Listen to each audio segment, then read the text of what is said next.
So welcome back again. I hope आपने दो periodic property देख ली होगी, ठीक है, और आपको समझ में भी आया होगा। अगर नहीं आया होगा तो कमेंट सेक्शन में लिख दीजिएगा, दोबारा एक बार उसको एक्सप्लेन कर दिया जाएगा। आज हम लोग थर्ड पीरियोडिक प्रॉपर्टी की तरफ चलेंगे, ठीक है, जो हमारी कौन सी है, इलेक्ट्रॉन एफिनिटी। Electron affinity. तो हमने दो पीरियोडिक प्रॉपर्टी पढ़ ली थी, एक थी एटॉमिक रेडियाई और दूसरी थी आयनाइजेशन पोटेंशियल। ग्रुप में और पीरियड में बात कर ली थी। एटॉमिक रेडियाई ग्रुप में बढ़ती है,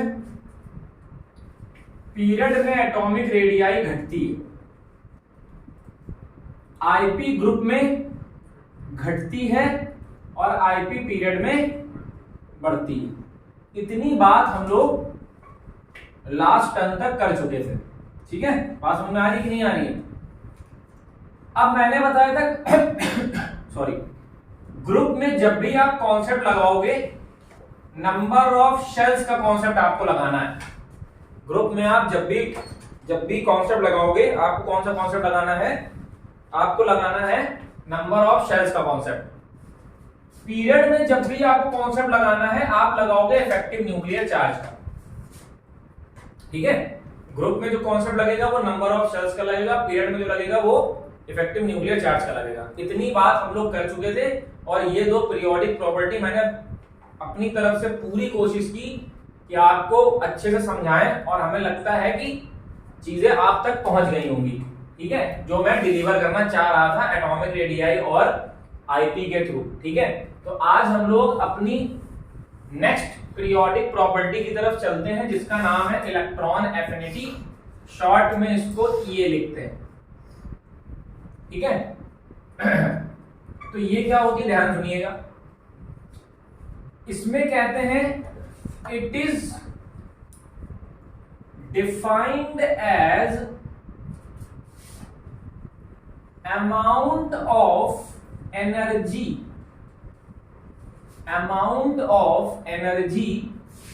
रिलीज्ड। याद करिए, आईपी में मैंने क्या बताई थी? अमाउंट ऑफ एनर्जी रिक्वायर्ड थी, मतलब आपको बाहर से देनी थी। यहां पे मैं क्या कह रहा हूं? यहां पे मैं कह रहा हूं कि अपने आप उसके अंदर से एनर्जी निकलेगी। यहां पे उसका मतलब है अपने आप एनर्जी निकलेगी, मतलब उसके पास पहले से ज्यादा एनर्जी है। पिछले वाले केस में क्या था? एनर्जी कम थी तो तुमने बाहर से दी। यहां पे क्या है? एनर्जी समझ लो पहले से ज्यादा है, वो खुद निकाल देगा, ऐसे समझो। तो इसीलिए मैंने यहां पे क्या लिखा? It is defined as amount of energy release when an isolated gaseous atom, when an isolated gaseous atom gains an electron to form an anion। बहुत ध्यान से देखिएगा, वहां मैंने क्या लिखा था? कितनी एनर्जी रिक्वायर्ड हो ताकि आप किसी आइसोलेटेड गैसियस एटम से इलेक्ट्रॉन को निकाल कर केटायन बना दें। यहां पे क्या कह रहा है? कितनी एनर्जी रिलीज होगी जब कोई isolated gaseous atom electron gain करेगा। कंफ्यूज मत होइएगा, आईपी में इलेक्ट्रॉन एनर्जी देकर बाहर निकालते हैं एटम से। ये क्या कह रहा है? एटम इलेक्ट्रॉन गेन करेगा, मतलब मेरे पास पहले से कम होंगे, मैं अपनी तरफ इलेक्ट्रॉन खींचूंगा, और जब मैं खींचूंगा अपनी तरफ तो मैं एनर्जी को छोड़ूंगा। समझ रहे हो बात? नहीं समझ रहे हो? जैसे ऐसा समझो कि किसी दिन तुमने ज्यादा खा लिया, अब तुम्हारा डाइजेशन बिगड़ गया, तो तुम दौड़ने चले गए बाहर ताकि वो एनर्जी रिलीज हो जाए बॉडी से स्वेटिंग के फॉर्म में। पसीने के फॉर्म में समझ लो तुम वो एनर्जी निकालने चले गए हो।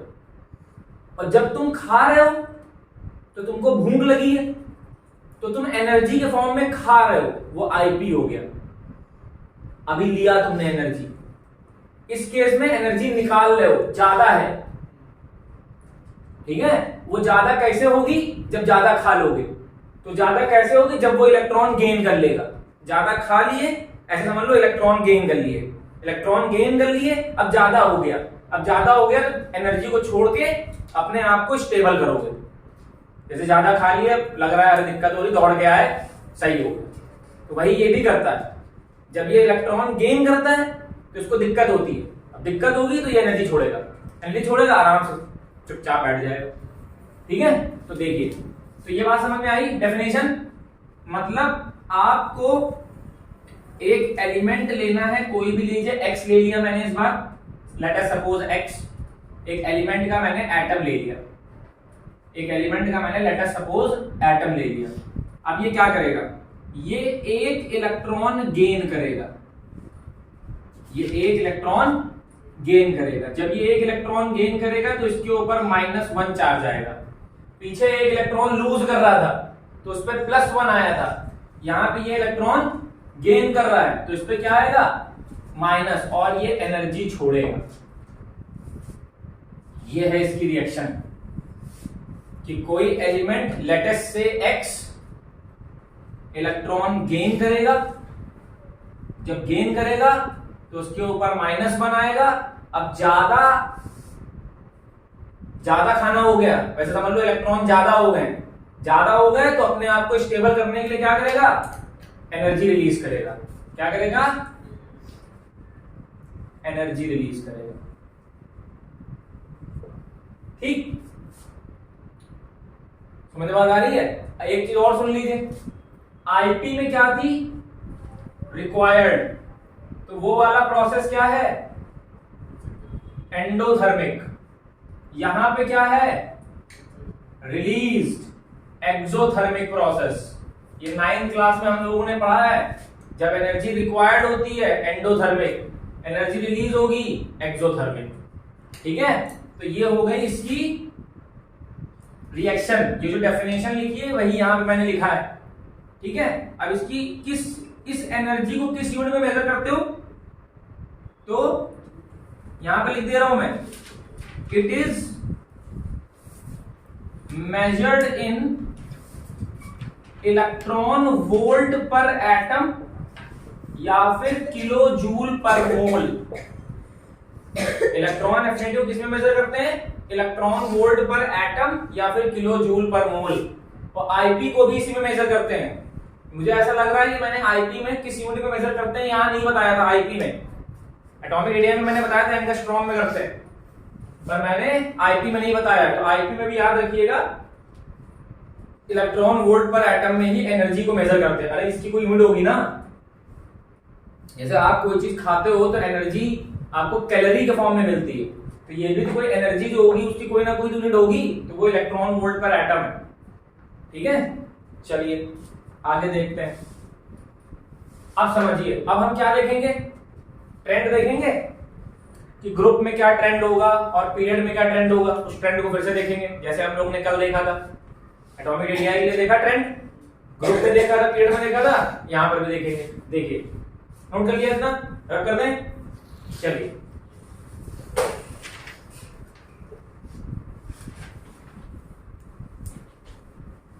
तो देखिए, हेडिंग लगा लेंगे, ट्रेंड्स इन पीरियोडिक टेबल।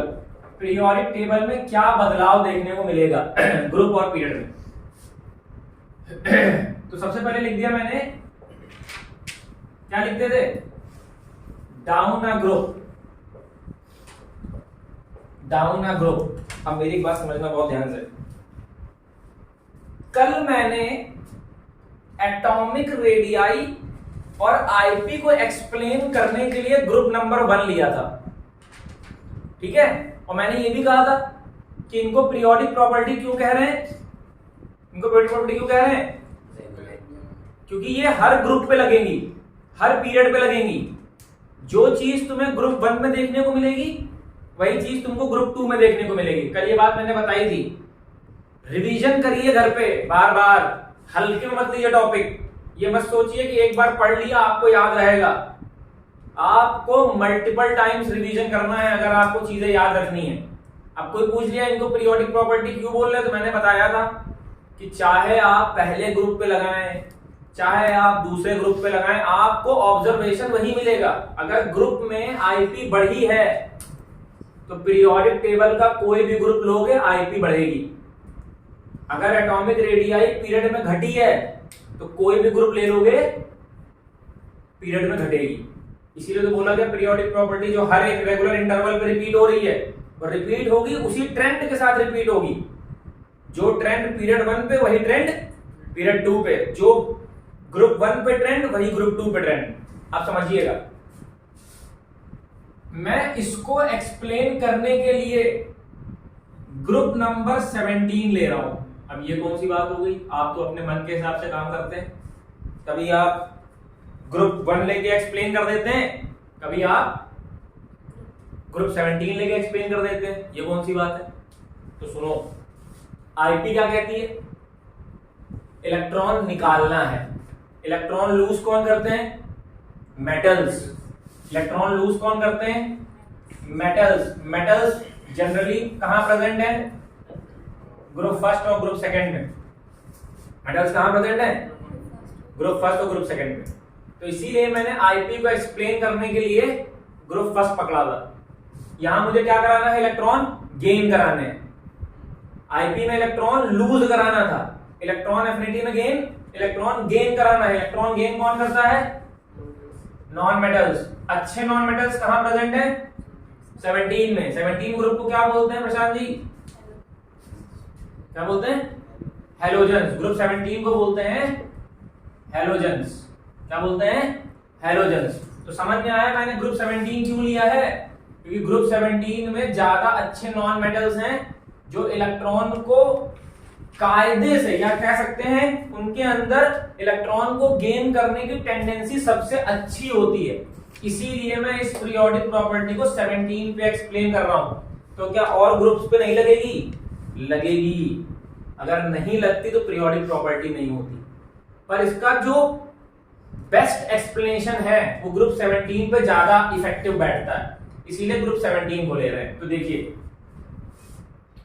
तो ग्रुप 17 में बात करें तो सबसे ऊपर फ्लोरीन है, फिर क्लोरीन है, फिर ब्रोमीन है। यही 3 एलिमेंट हैं। बताइए, ध्यान समझिएगा, नया कौन सा बताएंगे बिल्कुल। फ्लोरीन, क्लोरीन, ब्रोमीन, ठीक है।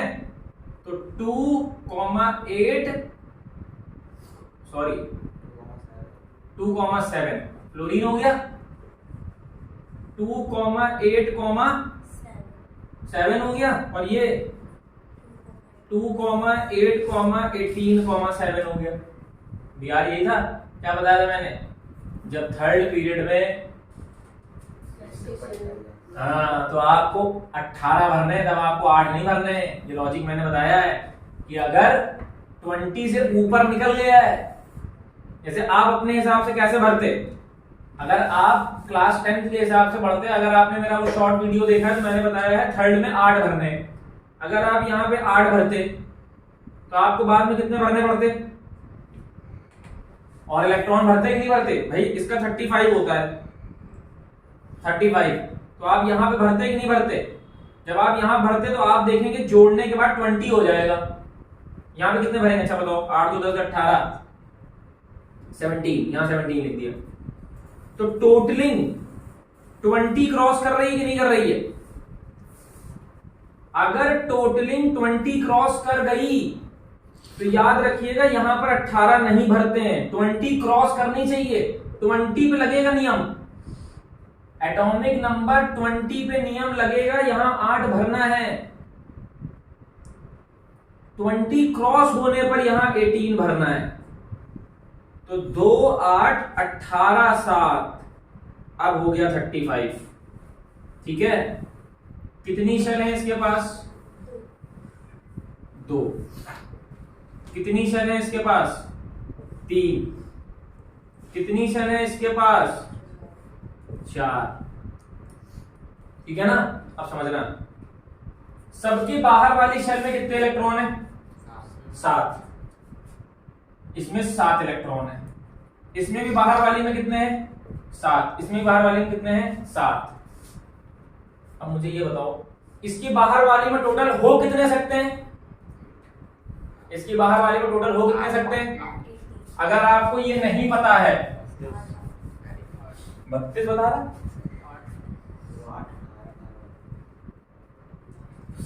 अगर आपको नहीं पता है तो इससे पता कर सकते हैं 2n स्क्वायर से कि पहली शेल में मैक्सिमम कितने हो सकते हैं, दूसरी शेल में मैक्सिमम कितने होंगे। तो देखो, दूसरी शेल में मैक्सिमम कितने हो सकते हैं? 8। तीसरी सेल में मैक्सिमम कितने हो सकते हैं? 18। चौथी सेल में मैक्सिमम कितने हो सकते हैं? 32। अब मेरी बात सुनो, यहां पर इसका मतलब मैक्सिमम कितने होंगे? 8। यहां पे मैक्सिमम कितने हो सकते हैं? 18। यहां मैक्सिमम कितने हो सकते हैं? मैक्सिमम 32 हो सकते हैं। अब मेरी बात सुनो, डेफिनेशन क्या कह रही है? इलेक्ट्रॉन गेन कराना है। मैंने इसको एक इलेक्ट्रॉन गेन कराया, मैंने इसको एक इलेक्ट्रॉन गेन कराया, मैंने इसको एक इलेक्ट्रॉन गेन कराया। ठीक, आप समझना मेरी बात बहुत ध्यान से। अगर मैं एक छोटे कमरे को लूं और उसमें ज्यादा लोग को बैठा दूं, तो वो आपस में लड़ेंगे कि नहीं लड़ेंगे? लड़ेंगे। वो बाहर भागेंगे कि नहीं भागेंगे? तो ये वाला कमरा छोटा है क्योंकि इसमें मैक्सिमम कितने आ सकते हैं? 8। 7 पहले से थे, एक और कर दिए, टोटल कितने हो गए? 8। तो ये आपस में ज्यादा लड़ेंगे कि नहीं लड़ेंगे? यहाँ के इलेक्ट्रॉन, यहाँ के इलेक्ट्रॉनों में रिपल्शन ज्यादा होगा कि नहीं ज्यादा होगा? तो यहां बताओ, यहां आना तो एक ही है पर मैक्सिमम कितने हो सकते हैं? मतलब कमरा बड़ा है, लोगों को कम बैठाना है, तो क्या वो आपस में टकराएंगे? नहीं। यहां कमरा और बड़ा हो गया लेकिन लोग कम है उसके हिसाब से, तो क्या टकराएंगे? तो सबसे ज्यादा कहां टकराएंगे इलेक्ट्रॉन आपस में? फ्लोरीन में। मतलब यहां पर मैक्सिमम इलेक्ट्रॉन इलेक्ट्रॉन रिपल्शन है। यहां पर इसके कंपैरिजन में कम electron, less electron electron repulsion. यहां पर लीस्ट इलेक्ट्रॉन इलेक्ट्रॉन रिपल्शन। तो सबसे ज्यादा दिक्कत किसको हुई?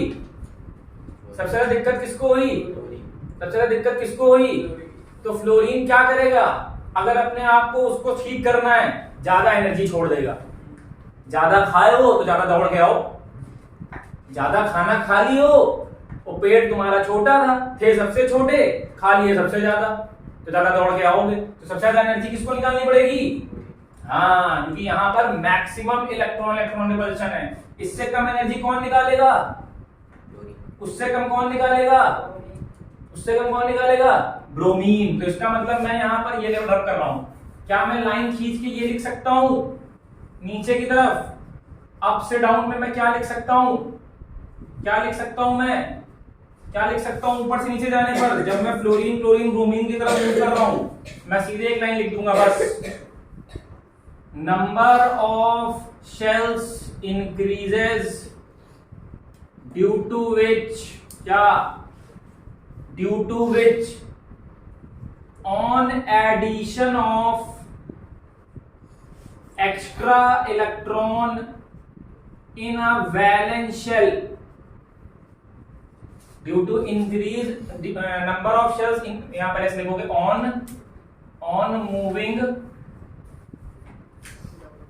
down a group, number of shells increases due to which on addition of extra electron in a valence shell, on addition of extra electron in a valence shell electron electron repulsion increases. जिसकी वजह से क्या होगा? जब extra electron add होगा valence shell में, electron electron repulsion क्या कर जाएगा? डिक्रीज कर जाएगा। Due to which on addition of extra electron in a valence shell electron electron repulsion decreases. घट जाएगा इलेक्ट्रॉन इलेक्ट्रॉन रिपल्शन। भाई जैसे एक एक्स्ट्रा इलेक्ट्रॉन ऐड हुआ, इलेक्ट्रॉन इलेक्ट्रॉन रिपल्शन कम होगा। कम क्यों होगा? क्योंकि यहाँ पर नंबर ऑफ शेल्स लगातार बढ़ रही है, साइज बढ़ रहा है। तो नंबर ऑफ शेल बढ़ने की वजह से जब आप एक्स्ट्रा इलेक्ट्रॉन वैलेंस शेल में ऐड करोगे तो इलेक्ट्रॉन इलेक्ट्रॉन रिपल्शन घटेगा। कब? जब आप ऊपर से नीचे की तरफ जाओगे, तो सीधे सो यहाँ क्या लिख सकते हो? सो इलेक्ट्रॉन एफिनिटी डिक्रीजेस। तो ग्रुप में जाने पर इलेक्ट्रॉन एफिनिटी क्या करेगी? डिक्रीजेस। यहां पे मैंने एक शब्द लिखा था, लीस्ट इलेक्ट्रॉन रिपल्शन। या आप सीधे बस इतना याद रखो, अगर एटॉमिक साइज बढ़ेगा तो इलेक्ट्रॉन के ऐड होने पर इलेक्ट्रॉन इलेक्ट्रॉन रिपल्शन घटेगा। बात तो वही हुई ना भाई, नंबर ऑफ शेल बढ़ेंगे तो साइज बढ़ेगा, नंबर ऑफ शेल बढ़ेंगी तो साइज बढ़ेगा। जब साइज बढ़ेगा तो इलेक्ट्रॉन के ऐड होने पर क्या होगा? इलेक्ट्रॉन इलेक्ट्रॉन रिपल्शन भी घटेगा, क्योंकि वो तो ज्यादा लोग रख सकता है अपने अंदर, तो ओवरऑल इलेक्ट्रॉन एफिनिटी घटेगी, कम एनर्जी रिलीज करनी पड़ेगी। यहां सबसे ज्यादा एनर्जी रिलीज होगी, यहां उससे कम रिलीज होगी, यहां सबसे कम रिलीज होगी। ठीक है, तो ये बताओ क्या आईपी और इलेक्ट्रॉन एफिनिटी का पैटर्न सेम है?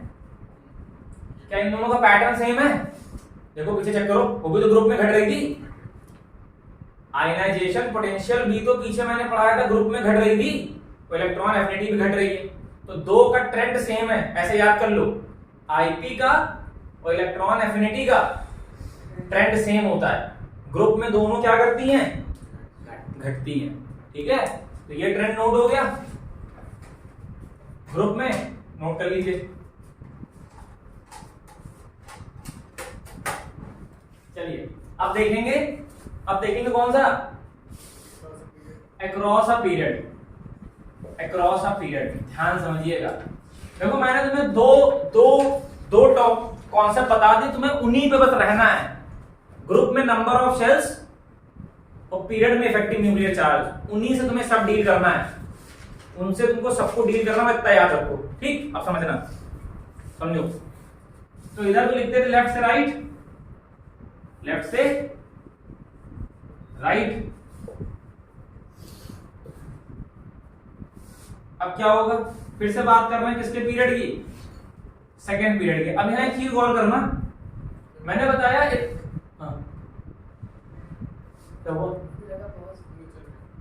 पॉज नहीं किया। तो देखो अब समझो, अब मैंने कहा था इलेक्ट्रॉन गेन कौन करते हैं? नॉन मेटल्स इलेक्ट्रॉन गेन करते, तभी तो मैंने इसको ग्रुप 17 पे एक्सप्लेन किया। मैंने इस वाली पीरियोडिक प्रॉपर्टी को ग्रुप 17 पे क्यों एक्सप्लेन किया? क्योंकि मुझे पता है ग्रुप 17 वाले नॉन मेटल्स हैं, वो इलेक्ट्रॉन को गेन करते हैं। तो यहां पर भी मैं पीरियड 2 के कौन से एलिमेंट लूंगा? जो इलेक्ट्रॉन गेन करते हैं। तो देखो कौन सा?